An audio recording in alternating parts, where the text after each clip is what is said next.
साथियों, जय किसान। मैं रवि आज़ाद।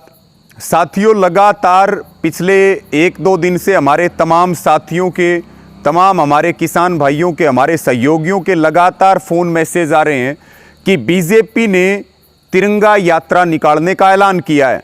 और आपको ध्यान है कि ऐसी ही एक साजिश 26 जनवरी को आंदोलन को बदनाम करने की तिरंगे के नाम पे रची गई थी। वो साजिश पूरी तरह से फ्लॉप हो चुकी थी।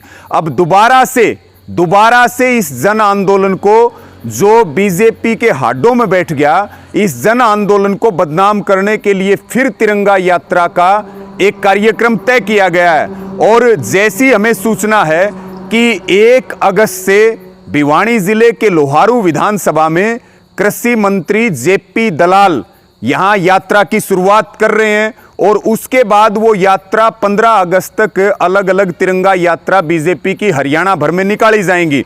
और साथियों, आपको लगातार हम बीजेपी और जेजेपी के कार्यक्रमों का बहिष्कार कर रहे हैं और हमारे बीच में और बीजेपी वालों के बीच में तिरंगा आ रहा था, इसलिए ये बड़ा गंभीर मामला था। और इसके ऊपर हमारे संयुक्त किसान मोर्चा के सभी सीनियर नेताओं ने, हरियाणा के सभी संगठनों ने, हरियाणा के सभी किसान नेताओं ने मिलकर के गंभीर चिंतन करते हुए ये फैसला किया है कि हम बीजेपी की साजिश को समय से पहले समझें।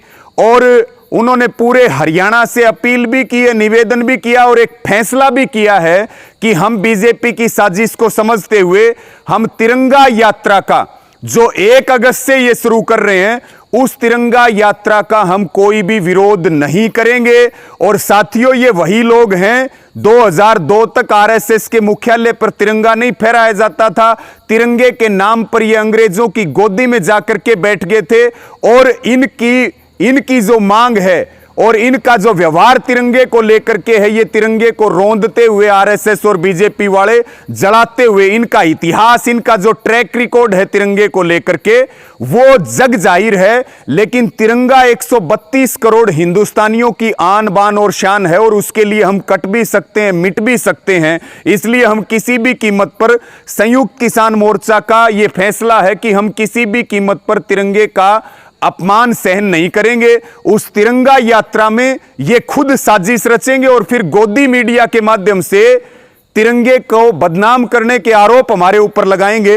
तो अंत में यही निवेदन है कि हम इस तिरंगा यात्रा का कोई विरोध हरियाणा में नहीं करेंगे। ये संयुक्त किसान मोर्चा का फैसला है। और बाकी जितने भी बीजेपी और जेजेपी के कार्यक्रम होंगे हरियाणा में, वो गांव बंदी भी जारी रहेगी और बीजेपी जेजेपी के सभी घोषित कार्यक्रमों का विरोध भी शांतिपूर्ण तरीके से जारी होगा।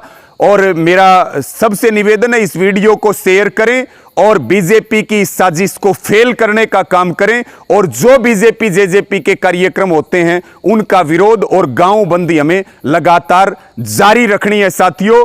और मेरा सबसे यह भी निवेदन है कि हम पूरी ताकत आंदोलन के ऊपर लगाएं और जो देश विरोधी भाजपा है और जो किसान विरोधी आरएसएस है और हरियाणा की सरकार है, इसका पर्दाफाश करें। बहुत बहुत धन्यवाद। जय जवान, जय किसान।